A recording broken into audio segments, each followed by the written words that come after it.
बिस्मिल्लाहिर्रहमानिर्रहीम। अस्सलामु अलैकुम वरहमतुल्लाहि वबरकातुहू।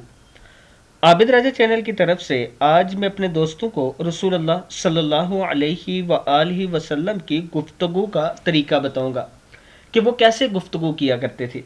रसूलुल्लाह सल्लल्लाहु अलैहि वआलिहि वसल्लम ठहर ठहर कर गुफ्तगू करते थे। आप सल्लल्लाहु अलैहि वआलिहि वसल्लम खास बातों पर जोर देते थे और इसे कई बार दोहराते थे। आप सल्लल्लाहु अलैहि वआलिहि वसल्लम बिला ज़रूरत गुफ्तगू नहीं करते थे, कलाम को तूल नहीं देते थे।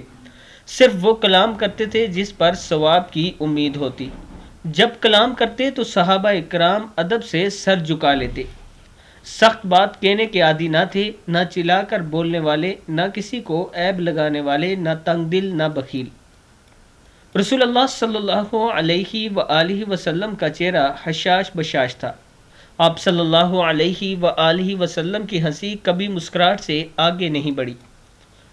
हज़रत अब्दुल्ला बिन हारिस रज़ी अल्लाह तआला अन्हु फरमाते हैं, इन्होंने कहा कि मैंने रसूलुल्लाह सल्लल्लाहु अलैहि वआलिहि वसल्लम से ज़्यादा किसी को मुस्कुराते नहीं देखा। तिरमिज़ी की हदीस है।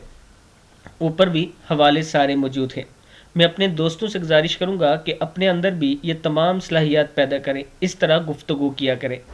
और इसके साथ मेरा आबिद राजा नाम से फेसबुक पेज है, उसको आप दोस्तों ने ज़रूर लाइक करना है। मैं उस पर भी डेली अहादीस अपलोड करता हूँ। अस्सलामु अलैकुम वरहमतुल्लाहि वबरकातुहू।